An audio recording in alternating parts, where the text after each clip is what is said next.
ahli Al-Quran dibagi 3 bagian. Quran surah ke-35 Fatir ayat 32 paling kiri sebelah atas di mushaf. Thumma awrathna al-kitaba alladhina istafayna min ibadina faminhum zalimun li nafsihi wa minhum muqtasid wa minhum sabiqun bil khairati biiznillah. Kemudian kami wariskan Al-Quran kepada hamba-hamba pilihan. Cuma nanti akan terbagi 3 bagian. Satu, ahli Quran yang zalim. Hati-hati. Al-Quran itu dijamin kemudahan menghafalnya. Tapi ada yang hafal Quran tapi menggunakan Qurannya untuk kebutuhan nafsunya.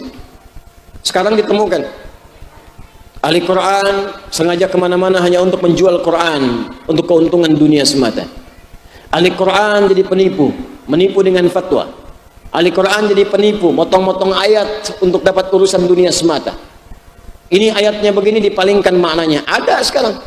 Hati-hati. Semua agama sama menuju pada Tuhan yang sama, cuman caranya beda-beda. Potong ayat Quran seenaknya. Kalimatnya menarik kata Allah. Ini banyak orang-orang yang kalimatnya bagus, retorikanya cantik, kalimatnya menarik. Cuman sayang dia musuh yang sangat nyata. Itu di Quran surah kedua ayat 204. Wa minan nasi may yu'jibuka qawluhu fil hayatid dunya wa yashhadullaha ala ma fi qalbihi wa huwa aladul khisam. Musuh paling bahaya. Ini kebalikan. Tapi kalau Anda menemukan ahli Quran yang benar, persaksian Nabi dalam hadis riwayat Al-Bukhari nomor hadis 4719, Imam Al-Bukhari menerima hadis ini dari Hajjaj bin Minhal. Hajjaj bin Minhal menerima hadis ini dari Syu'bah. Syu'bah menerima hadis ini dari Alqamah bin Marthad. Alqamah bin Marthad menerima hadis ini dari Sa'ad bin Ubaidah. Sa'ad bin Ubaidah menerima hadis ini dari Abu Abdurrahman As-Sulami. Abu Abdurrahman As-Sulami menerima hadis ini dari Uthman bin Affan dan Ali bin Abi Thalib karamahullahu wajhah radhiyallahu ta'ala anhuma. Keduanya menerima dari Nabi sallallahu alaihi wasallam qala khairukum man ta'allama al-Qur'ana wa 'allama. Jika ada orang baik di antara kalian, maka yang terbaik adalah ahli Quran yang mau belajar Quran dan mengamalkannya. Ada 3 jenis ahli Quran. Satu, yang rajin baca, baru qiraah, ini level pertama. Jadi kalau Anda menemukan orang sudah senang baca Quran, bahkan sulit meninggalkan mushaf, sehari baca 1 juz, naik lagi 2 juz sehari, rajin menghatamkan. Demi Allah saya katakan, kalau dia benar-benar membaca dengan sempurna, artinya benar ikhlas karena Allah, maka Quran yang dia bacakan akan merubah kepribadiannya menjadi orang baik. Kalau Anda sudah menemukan orang ini, maka dia melebihi 3 golongan pertama. Kalau orang sudah jadi ahli Quran, otomatis Pak rajin sholat, otomatis. Silahkan cek, Anda rajin baca Quran, otomatis senang sholat sunnah, otomatis senang berbagi, pelan-pelan akan naik itu. Silahkan kalau nggak percaya, etikaf lagi baca Quran, ada snack, itu bisa dibagi, otomatis. Yang kedua ahli tilawah, 1 qiraah, 2 tilawah, ngaji, ahli ta'lim.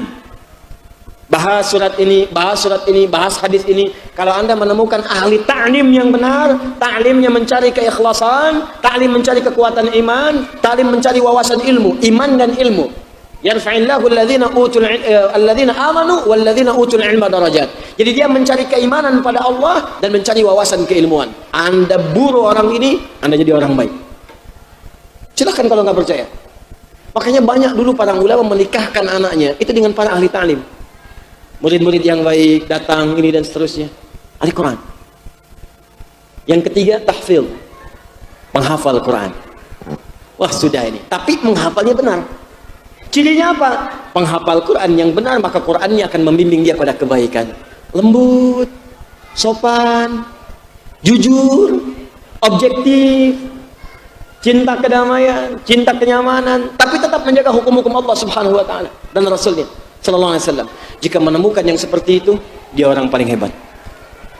Maka jadikan dia teman. Kalau belum mendapatkan, antum kumpul, berusaha mengupgrade diri jadi begini. Ini kan saya yakin nih, antum kan datang bukan dari satu tempat yang sama. Tapi dari satu tempat, mungkin bukan 1-2 orang. Yang datang ke sini satu keluarga, mungkin ada. Kenapa di keluarga tidak dihidupkan Qurannya? Bikin kurikulum, pekan pertama ini latihan baca. Selama sebulan, 2 bulan, baca Quran dulu. Sudah kenal dengan Quran, latihan murajaah, tilawah, baru menghafal. Demi Allah saya katakan, begitu Anda masuk pada level ketiga hafalan dengan mencintai Al-Quran, akan terjadi pada perubahan kehidupan pada rumah tangga Anda. Anda sekampus teman-teman, iya yang kuliah di kampus saya lihat ada anak-anak muda, teman-teman yang mungkin masih kuliah. Kenapa Anda tidak punya cita-cita sambil diwisuda, sambil khatam Al-Quran 30 juz? Kan waktunya panjang. 4 tahun itu masa yang panjang. Sekarang kami bikin metode menghafal Quran dengan santuy. Sehari cuma 1 halaman. Itu diukur-ukur paling lama 1 tahun 8 bulan.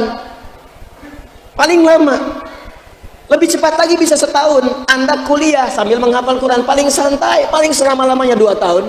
Anda 4 tahun, 2 tahun pakai menghafal dengan santai, 2 tahun pakai tahsin. Begitu di wisuda, status Anda di wisuda sebagai ahli Al-Quran plus gelar dunia yang melekat pada diri Anda.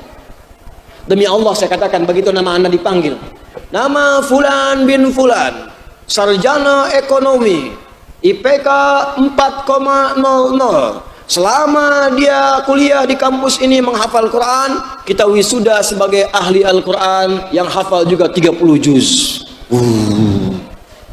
Demi Allah saya katakan, Allah akan gerakkan dan lembutkan hati orang-orang di situ yang mungkin memberikan beasiswa kepada Anda untuk meneruskan jenjang kehidupan Anda. Hidupkan. Sekarang saya sudah senang nih, banyak orang cinta dengan Quran. Bahkan mau menikah pun sekarang maharnya pengen Quran di antara syaratnya. Makanya mulai sekarang tuh yang belum nikah tuh Quran dekati. Adik namanya siapa? Saya Anas, Pak. Baca Anas. Aduh. Bagus. Kalau adik siapa? Saya Torik, Pak. Baca surat At-Torik. Baca. Adik siapa? Pucat wajahnya. Saya Muhammad Yusuf Ibrahim, Pak. Waduh. Kayaknya nggak ada harapan, cuman inspirasinya tinggi. Hanya panggilan sehari-hari kulhu, Pak. Ayo, ya, boleh. Rubah diri kita. Kapan lagi kita dekat dengan Allah? Kita akan pulang. Suatu saat kita akan meninggal.